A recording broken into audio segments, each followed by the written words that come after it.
I'm in the Mount Royal riding days before the 2011 election. I was walking down the street and I saw a poster for an independent candidate who's running on an interesting platform. I was surprised to see he's running in this riding against Erwin Kotler for the Liberals, Sally Zeidel for the Conservatives, and Jeff Itkush for the NDP. So I decided to give Abraham Weizfeld a call and see if he could spare a few moments to explain his positions.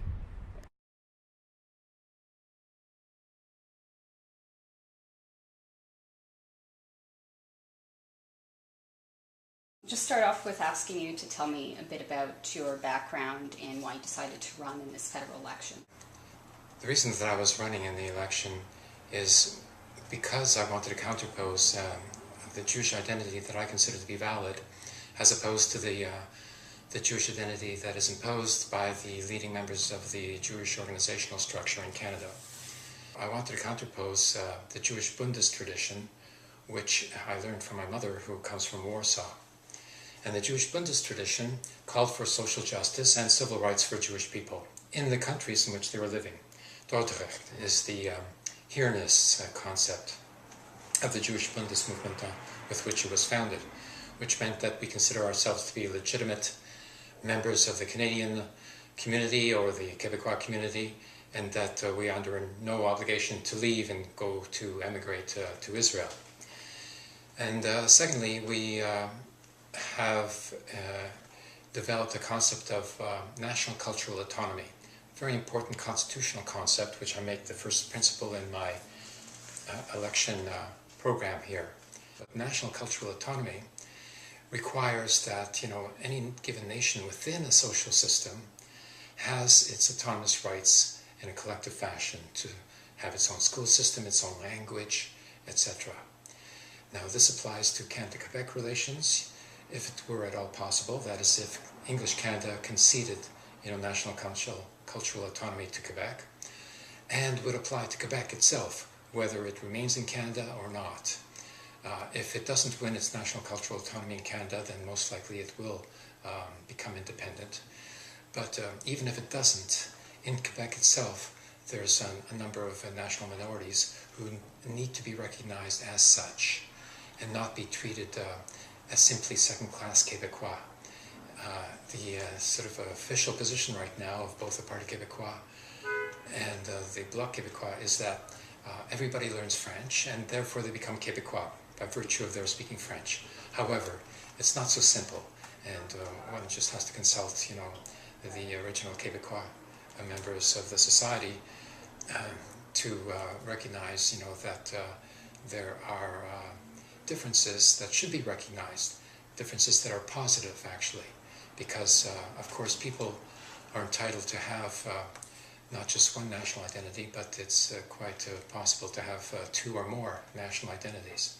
And that's what we call hyphenated Canadianism, so that you have a designation like a Jewish Canadian or Irish Canadian, whatever, The same thing applies in Quebec, so that my son, who was raised as a francophone, for instance, would be considered to be a Jewish Québécois.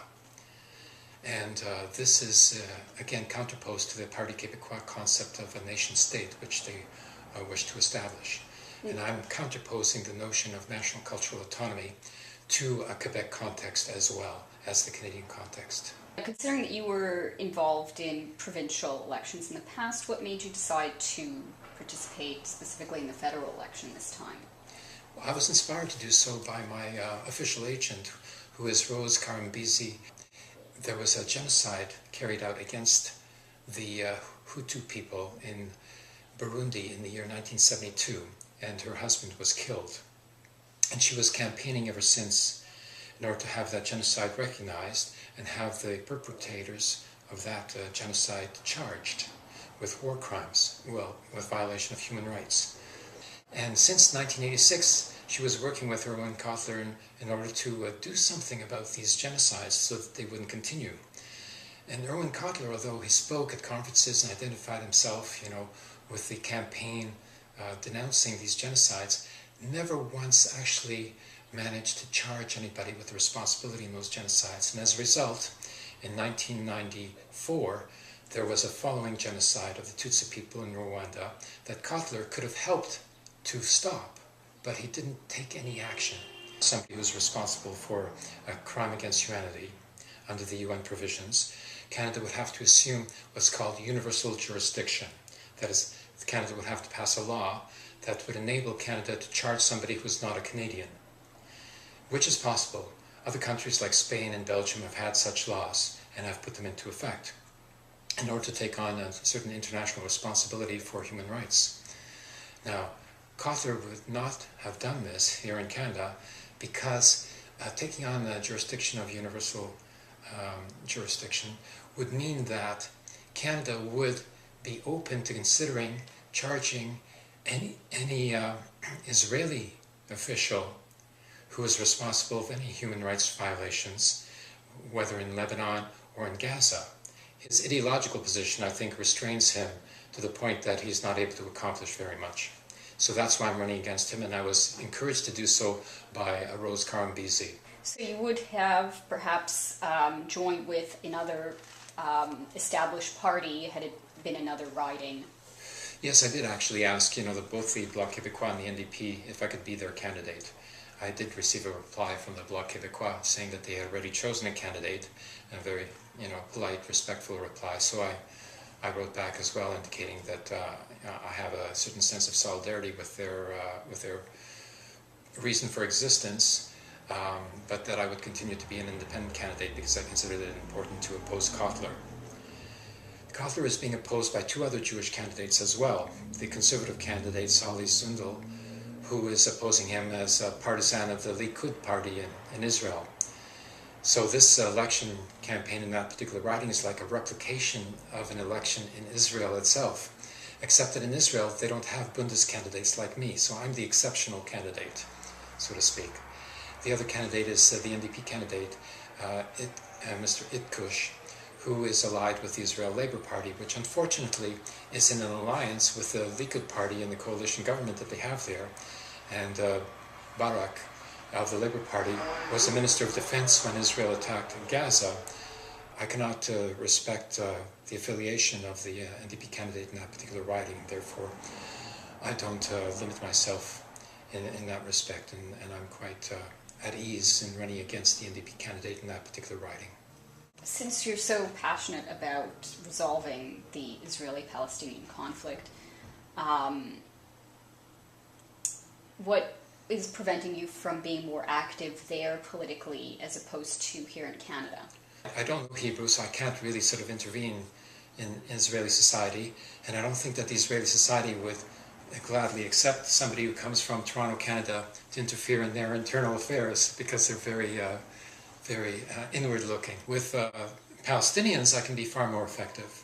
I can be a Jewish voice that speaks to the Palestinians, and I can speak with a Jewish voice that is recognized as credible and legitimate, by the Palestinians, so that I can speak for the interests of Jewish people as such, independently of the interests of the State of Israel. Considering that the Conservatives, as you've mentioned before, are gaining momentum in Mount Royal riding, yes, do you really think it's wise for voters who share your views to increase the chances of a Conservative majority? I consider this to be irrelevant. Why? Because the differences between the Liberal government and the Conservative government are negligible. I don't consider that there is much to be taken into consideration between the two, despite the progressive aspects of the Liberal Party program that are presented during election time. But once the Liberals become a government, as they've demonstrated in the past, they act in much the same fashion as a Conservative government. When the Liberals voted, 100 times to support Conservative government legislation, in the evening voted in favor of the reduction of corporate income tax, which they now say they're opposed to, but they voted for it. Now, what they're doing now during the election is irrelevant because during the actual Parliament session, they voted in favor of it. So I'm not concerned about a Liberal government replacing a Conservative government because I don't think there's much of a difference between the two in any case.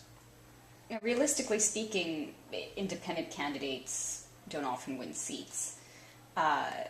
outside of this campaign, what are your plans towards working towards the changes that you would like to see following the election? Well, I'm working with the Alliance of Concerned Jewish Canadians to educate the Jewish community as to the needs to recognize the national rights of the Palestinian people in a reciprocal fashion. Just as Jewish people want to be recognized as being a Jewish culture, we should be capable of recognizing that another people would have the very same right to the very same identity that they claim for themselves. So if we want to retain our Jewish identity, then we're obliged to recognize the Palestinian identity as well. And secondly, I'm preparing to win an election campaign, not during this election, but for the next federal election, because my program is now out. People know what I have to say, and they will recognize that in the next 4 years that my election program was justified by the continued economic crisis that is going to be plaguing Canada and the rest of the private sector in the Western world. I believe that I will have far more credibility than any other candidate, because I'm calling for an end to the subsidies of the private sector. I mean, public monies, our monies, are being handed over to the private sector in order to sustain an unstable economic system. And supposedly the economy is being driven, according to the Conservatives, by the private sectors, who's supposed to be creating jobs and creating tax monies, for the government, etc. However, the private sector has not been able to accomplish what it considers its raison d'être. It has not been able to sustain a growing economy. In fact, it is a declining economy. So the private sector is not sustainable. In order to give public monies to the private sector, any government, whether it's a conservative or a liberal government, would just be wasting our public monies. And what is so ironic about giving public monies to the private sector is that the government doesn't even ask for a share of the control of the companies involved as well. They just give the money over. It's a dead-end kind of economic strategy. What we require is a job creation strategy, and it's the public sector that can do so.